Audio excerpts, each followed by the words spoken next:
Okay, so we're going to finish off looking at the binomial notes by looking at writing down the general term in an expansion. Now this is on page 13 of your notes. Now we learnt this previously. If you want to expand x plus y to the power of n, you're going to use this. Now this n isn't going to change in an expansion such as this one. We're going to, well, that's not your expansion, that's a starting point. You've got your power of 10, so your 10 is going to be this value here and this value here. Now, it says the general term because we can use the expression for whatever value of r it is, and then you can sub in the value of r and you can find out each individual term. So that's what we're attempting to do. So what we can say for this one, we know if you're going to expand that, then what you would have would be 10 and r, because we don't know what r is for each individual term. That's going to change. You're going to have the first term being your x squared, and that's raised to the power of 10 minus r, and then your second term 1 over x to the power of r. So what we can do is we can just use our knowledge of indices, and we can tidy all of this bit up. So because you've got the squared in here, you multiply this with the power, so that's going to give you 20 minus 2r. We're going to change that from 1 over x to x to the power of minus 1. When you multiply the power of minus 1 by r, you get this x to minus r. You then add your powers together. So when you add them together, you get this. Now this is your general term, because it applies for every term, it's just that the r value varies depending on which term that you're looking at. Now, when I showed you my solutions for finding the answers for questions 4 and 5 that you were doing at the end of last week, you didn't know what your missing powers were going to be.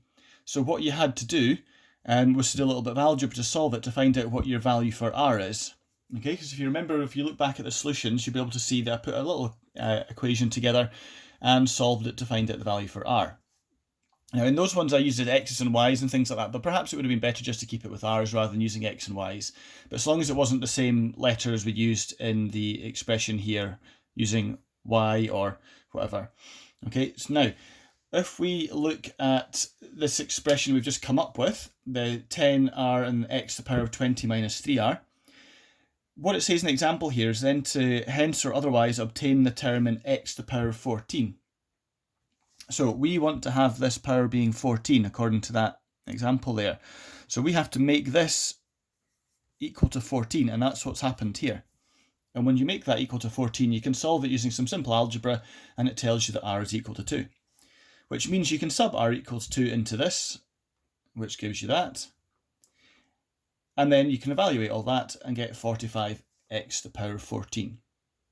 So your general term is this bit, but that's specifically for x to the power of 14 would be this bit. But if you're asked for the general term, that's your answer there. Now on the next page, you've got a second example.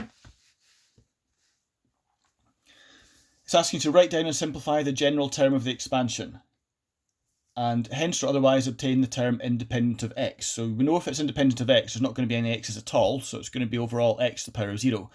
So once we found the general term, we can take that power and equate it to 0. So here we've got the 9 and r. You've got the first term, 2x to the power of 9 minus r, negative 1 over x squared. Now you've got a negative in here, you must make sure you put that in there as well, okay? If you don't do that, you're going to get a wrong answer. And it's the power of r. So you're basically just tidying all this bit up using your rules of indices. That's all that's happening from here, following these steps all the way down to here. Now at this point, if it's independent of x, we know that this bit here, it's only this bit here that's going to be equal to 0, because the rest of it is still going to exist for different values of r, but we want to find out what value of r is that power 0. So we're just taking that. So 9 minus r is equal to 0. So r has to be equal to 3.